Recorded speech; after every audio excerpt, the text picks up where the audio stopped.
Daniel stood quietly beside his sleek black SUV, his eyes cool and unreadable as he looked up at the building. He wore a simple white shirt and dark trousers, but there was nothing simple about him. From his wristwatch to the quiet confidence in his walk, everything about him whispered wealth. He wasn't a man that liked noise or drama, but today, he had come to settle an issue that had dragged on for too long. James had not paid rent for almost a year, and Daniel, the owner of the entire estate, was tired of hearing stories. He came alone. No guards, no personal assistant. He liked to see things for himself. As he walked into the compound, he noticed the slight cracks on the wall, the dry flower pots, the silence that felt like tension. Then he heard it. Voice. It floated gently in the air, soft like rain tapping on a window. A girl's voice. She was singing. The song was in Yoruba, something old and full of pain, yet beautiful. Daniel looked up and saw her. She was sitting on the balcony, wrapped in a faded wrapper. Her back was straight, her face calm, eyes closed. She wasn't just singing, she was feeling every word. She didn't see him. He watched her for a moment, strangely drawn in by the purity of her sound. Then a door slammed open downstairs. "Grace!" The voice was sharp and full of anger. "Grace!" the woman called again. "What is wrong with you? Can't you sense what's happening around you?" Daniel turned as a woman came storming out of the house. She was tall, with heavy makeup and an expensive scarf tied around her head. She looked angry, no more than angry. She looked tired and bitter. "I don't blame you," she shouted. "All you do is eat and sing. You sit there like a queen while we carry all the burden. Are you deaf on top of being blind?" Daniel raised a brow. The girl Grace stopped singing. Her hands trembled slightly on her lap, but she didn't speak. "Excuse me," Daniel said firmly. The woman turned, startled. "Who are you?" Before he could answer, James appeared at the door, sweating and nervous. "Good evening, sir." "Oh, sir. I didn't expect you. I didn't know you were coming today." Daniel's voice was calm. "You know why I'm here?" James swallowed. "Yes, sir, I know. Things have been very difficult. I lost my job last year. My wife is tired and we've been managing. I have nowhere else to take my family." Daniel's eyes drifted up again to the girl on the balcony. "Who is she?" James followed his gaze. "That's Grace, my late sister's daughter. Her parents died in a car crash 12 years ago. She lost her sight in the accident too. We took her in." Daniel looked at him. "And your wife treats her like this?" James forced a smile. "Ah, you know how women can be. She's frustrated." There was a pause. Then James added almost too quickly, If you like her, you can take her." Daniel blinked. "What? You can take her?" James repeated, voice lower now. "You said I owe rent. You can help us and take Grace. She's quiet, obedient, and she sings well too." Daniel's eyes narrowed slightly. "You want to trade your niece for rent?" James laughed nervously. "It's not trading. It's helping. You'll take care of her better than we ever could. Just help us and take her." There was a long silence. Daniel said nothing for several seconds. His eyes were on James, but his mind was on the girl upstairs, the calmness in her voice, the way she sang without knowing anyone was listening. "How much do you owe?" "Almost 4 million, sir." Daniel nodded once. "I'll give you 35 million. James gasped. "And you can keep the house." "What?" James blinked. "You heard me. The house is yours. But I'm taking Grace. And everything will be in writing. I don't want trouble later." James dropped to his knees. "God bless you, sir. You're a true angel. Thank you." "Thank you." Daniel didn't reply. He glanced up at the girl one more time. Then James spoke again, a little more cautiously this time. "Sir, if I may suggest something." Daniel didn't answer but looked at him. James cleared his throat. "It would be more proper if you marry her. Just to make it formal. You know how neighbors are in this estate. If she disappears suddenly, they'll talk. But if it's a marriage, nobody will question anything." Daniel raised an eyebrow. "So, you want me to marry your niece just to keep people from gossiping?" James chuckled. "Not just that, sir. You're a man of position. It will protect you too. It will look clean, respectable. No one will call it what it really is." Daniel looked at him for a long moment, then back at the balcony. "All right, let's do it." Grace sat quietly, still singing softly to herself, unaware that her life had just been sold. The next morning came with no warning for Grace. She sat in her usual spot on the balcony, legs tucked beneath her wrapper, her fingers gently tracing the arms of the old plastic chair. The world was quiet, but her thoughts were loud. The birds chirped as usual. The breeze blew soft against her face, but something felt different. She could sense it, like a soft tension hanging in the air. Inside the house, Linda was yelling again. It had become normal, like background noise in Grace's daily life. "Where's my head tie? You people in this house will not kill me. You can't find one thing. And that girl, all she does is sit and sing like a radio with no sense." Then the front door creaked open. James stepped outside, coughing a little.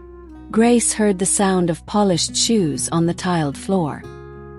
He came towards her, his breathing uneven. "Grace," he said. She turned toward him slowly.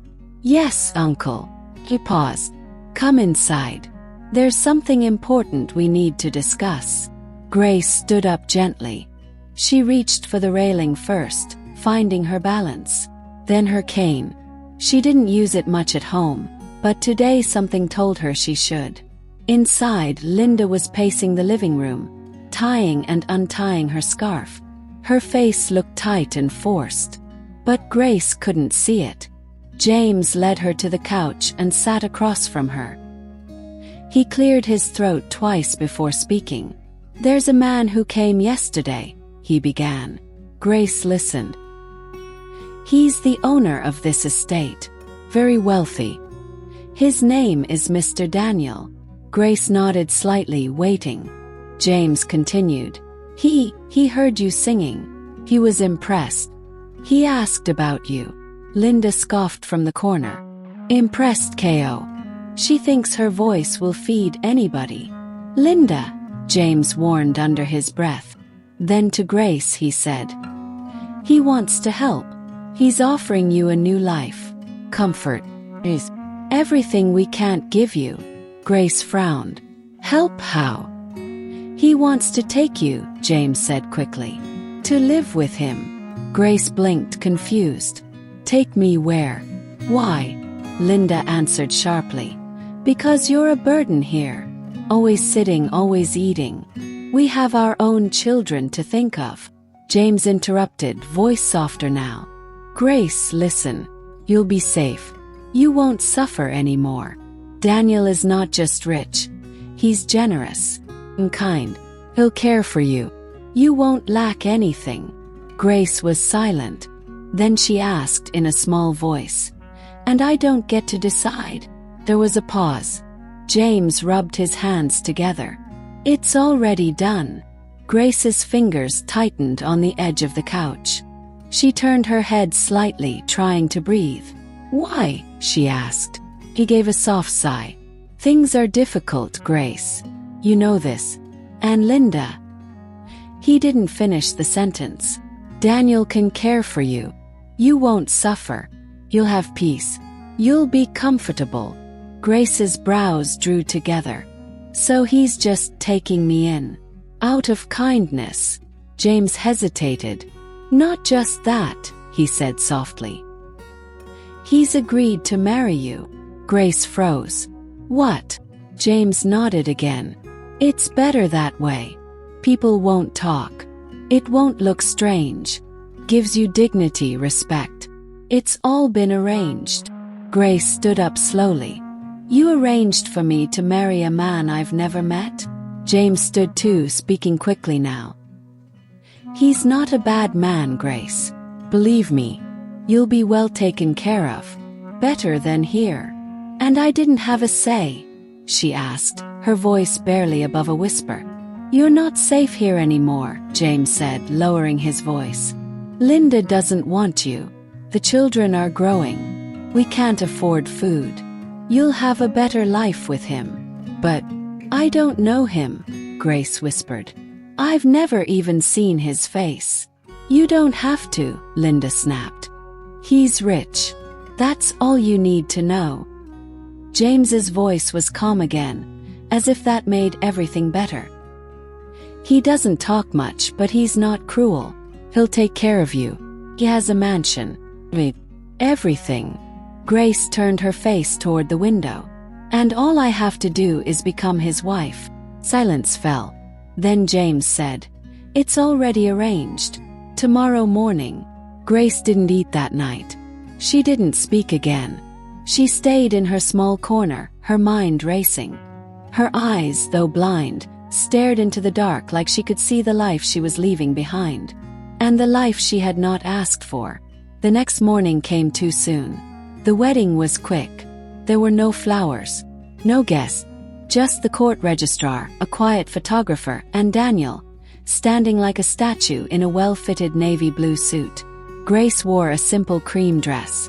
Her hair was done in a bun, and a soft shawl covered her shoulders. She didn't cry. She didn't smile. She just stood there, holding a stranger's hand, saying words she didn't mean. Daniel didn't say much. He was quiet, watching her with an unreadable expression. His eyes were kind but distant. When the papers were signed, he turned to her and said softly, You're safe now. It was the first full sentence he said to her. Grace only nodded. James clapped his hands together, smiling wide. God bless you, sir. God bless you both. A new beginning. Linda didn't smile. She just looked at the car waiting outside, the one Grace would leave in. And then she turned and walked back into the house without a word. Grace stood in front of the car for a moment, gripping her cane. Madam, please, the driver said gently, opening the door for her. Daniel helped her in. She sat, her hands folded tightly in her lap. The leather seat smelled of new polish. The car was silent, except for the faint hum of the AC. As the car pulled away, Grace didn't look back. She couldn't. But even if she could, there was nothing there worth remembering. Only voices that hurt, eyes that judged, and hands that had let her go without blinking. She didn't know what lay ahead. She only knew one thing. She belonged to a man she didn't know. And the life she once knew had ended. Grace heard the door shut behind her with a soft, heavy sound. It didn't sound like any door she had ever heard before. It was thick, well-oiled, and padded with a kind of silence that told her this house didn't know noise or chaos. Only calm. And maybe secrets. She stood still, her cane gripped in one hand, the other hand resting gently against the wall beside her. The floor beneath her feet was smooth and cold. Polished tiles, maybe marble. She couldn't tell for sure, but the silence in the room spoke volumes. Daniel's voice broke through the quiet. This way. He didn't touch her. He just walked beside her slowly, guiding her through the wide space. There are 5 bedrooms in this house, he said quietly. But yours is on the ground floor. Easier that way. The maids are down the hall. If you need anything, just tell them. Grace nodded, still trying to keep up. Is this your family house? She asked softly. There was a pause before he replied. No. I built it 2 years ago. She wanted to ask more, but she could hear the finality in his voice. He stopped walking. This is your room. The door opened with a soft click. The scent of fresh linen and lavender filled her nose. She stepped inside carefully, counting her steps. The room was wide, bigger than any she'd ever lived in. She stretched her hand toward the air and touched nothing. That meant space. A lot of it. There's a large bed, Daniel explained, still standing by the door. A closet, bathroom to your right. There's also a small piano in the corner. I heard you like to sing. Grace paused. Piano. Thank you, she whispered. You can ask the maids for anything else, Daniel added. You'll have breakfast at 9, lunch at 1, dinner at 7. You don't need to come upstairs unless you want to. There was a short silence. Then he said, more softly this time, I won't disturb you. Before she could respond, he turned and left the room, gently closing the door behind him. Grace was alone, truly alone. The next few days passed slowly. Grace learned the paths of the house one by one, moving gently with her cane. The maids were polite but distant, always quick to answer her questions and quicker to disappear. No one raised their voice. No one argued. She never heard Daniel laugh, or shout, or even speak loudly. He was a ghost in his own house, always present, but never near. Sometimes she heard his footsteps late at night, passing by her door. Other times she heard the distant click of a door opening and closing far away. His office, maybe, but mostly she heard nothing. She spent her mornings sitting by the window in her room, humming softly. Her evenings were spent near the piano. She couldn't play, but she liked touching the keys. Their smoothness, their promise. One afternoon, while pressing the keys gently, she spoke into the empty room. Did you really hear me sing that day? She asked, though no one was there. The silence didn't answer. One evening, as she sat by the window, a soft knock came at the door. Come in, she said. It was Daniel. She could feel the difference in the air the moment he stepped in. His presence was quiet, calm, but heavy. I hope I'm not disturbing you, he said. Grace shook her head. No, I just came to check if you're settling in well. I am. Thank you, she said, folding her hands on her lap. The house is very quiet. He gave a small smile. She could hear it in his voice when he said, Yes, I prefer it that way. Grace tilted her head. Is that how you live? Alone and quiet? Then. It's better than noise I can't control. She didn't know what that meant, but she let it go. Do you work from home? She asked instead. Mostly. I handle my business from my office upstairs. What kind of business?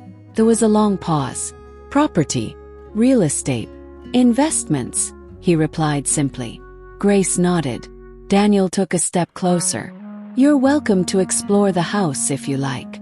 There's a small garden at the back. The maid, Miriam, can show you. I'd like that, Grace said. I love flowers. I can't see them, but I can smell them. He was quiet for a moment, then said, I'll have her take you tomorrow. She turned her head toward him. Do you really want me here? He wasn't expecting that question. His answer came slowly. Yes, he said. I wouldn't have brought you here if I didn't. Grace nodded. Even though you don't talk to me. Daniel stepped back. I didn't want to make you uncomfortable. You don't, she said quietly. I just want to understand why. He didn't reply. Instead, he said softly, I hope you'll be comfortable here. That's all. Then he turned and left the room again. Grace sat in silence for a long time after he left, wondering what kind of man Daniel really was. He had married her, brought her into this quiet mansion, offered her everything, and yet he stayed far away. Not cruel, not kind, just distant. And Grace, who had never asked for this life, began to wonder what she had been brought here for. But she didn't cry. Not yet.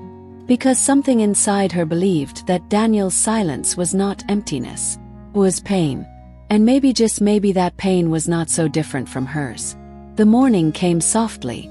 The smell of freshly baked bread drifted through Grace's room, teasing her nose and waking her from a light sleep. She stretched gently, the warmth of the blanket still clinging to her skin.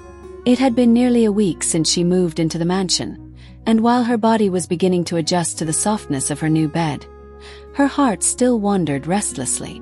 As promised, Miriam, one of the maids, came to her room after breakfast. Madam, she said gently, Mr. Daniel said I should show you the garden today. Grace smiled. Please don't call me madam. My name is Grace. Miriam paused, a little surprised. Okay, Grace. The walk to the garden was peaceful. Grace held her cane in one hand and Miriam's arm in the other. The hallway was long, cool, and quiet. Each step sounded softly on the tiled floor. Soon the air changed. The walls disappeared, and she felt the warmth of the sun on her face. We're here, Miriam said. There's a small bench ahead. I'll guide you. Grace sat down carefully, stretching her hands around the edge of the wooden seat. It was smooth and slightly warm from the sun. The breeze smelled like hibiscus and earth. It's beautiful here, she said. You've been here before? Miriam asked. No, Grace said, smiling. But I can feel it. They sat in silence for a while before Miriam stood. I'll leave you here for a bit, she said. Just call if you need me. Grace nodded, listening as Miriam's footsteps faded. She was alone now, but she didn't mind. This was the kind of quiet she liked, the kind that hummed with life. Birds chirped somewhere above. Leaves rustled gently. Bees buzzed by her ears. And in that small garden, Grace began to sing. It was a soft song, full of longing and gentleness. Her voice danced in the air, reaching the flowers and the trees. She didn't know why she sang that particular song. She only knew it made her feel less alone. What she didn't know was that Daniel stood by the upstairs balcony, watching. He didn't move, didn't blink. The sound of her voice carried to him like a memory he wasn't ready for. The melody was familiar, not the song itself, but the feeling it stirred. Something deep, something quiet, something he had buried. And for the first time in days, his chest tightened. That night, after dinner, Grace sat by the piano again. She couldn't play, but she liked pressing the keys and letting the notes fall softly around her like raindrops. They were little lights in the dark, giving her something to hold on to. She hummed a melody, quiet and slow. Her fingers moved lightly across the keys. Outside her room, down the long hallway, Daniel's footsteps slowed. He stopped right in front of her door. There was a long pause. Then a soft sound, his hand touching the doorknob. Inside, Grace paused mid-song. She tilted her head. She could sense someone there. Silence. Then the knob moved slightly. Just a faint, hesitant shift. But the door didn't open. Grace waited. Then the sound of retreating footsteps. He had walked away. Her fingers fell gently back on the keys, and she played a single lonely note. Whatever he had come to say, he wasn't ready. And she wasn't ready to ask. Not yet.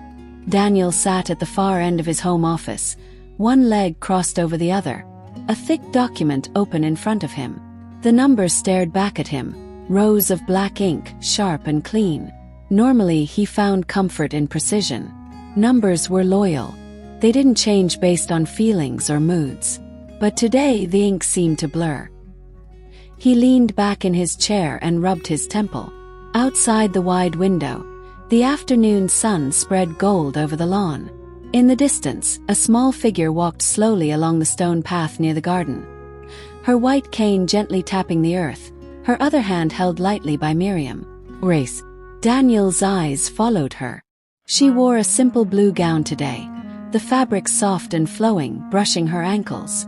Her hair, pulled back in a loose braid, bounced slightly with each step. She was speaking, smiling faintly. Miriam was laughing. Daniel couldn't hear their words, but he watched. Grace reached out, touching the edge of a flower bush. Her fingers moved slowly, carefully, like someone memorizing the shape of something they'd never seen. She leaned forward slightly, sniffed the petals, then tilted her head and smiled again. He lowered his gaze. There was something about her. Not just her voice, not just the song that had shaken something loose inside him the day before. It was her stillness, her quiet, the way she moved through the world, not defeated, not bitter, but with an odd kind of grace that both puzzled and softened him. Daniel closed the file on his desk and stood. He walked to the window, his hands slipping into his pockets. A part of him wanted to go outside, Say something. Ask her a simple question. Offer her something to drink. Anything. But he didn't move. His fingers tightened inside his pockets. This wasn't who he was. He didn't do small talk. He didn't do company. He especially didn't open doors he didn't plan to walk through. And yet, he thought of the night before. How he had stood at her door, hand on the knob, heart unsteady. Her voice had floated through the wooden barrier like smoke, gentle and searching. And he had turned away. He had walked away. Now, watching her again, he wasn't sure why.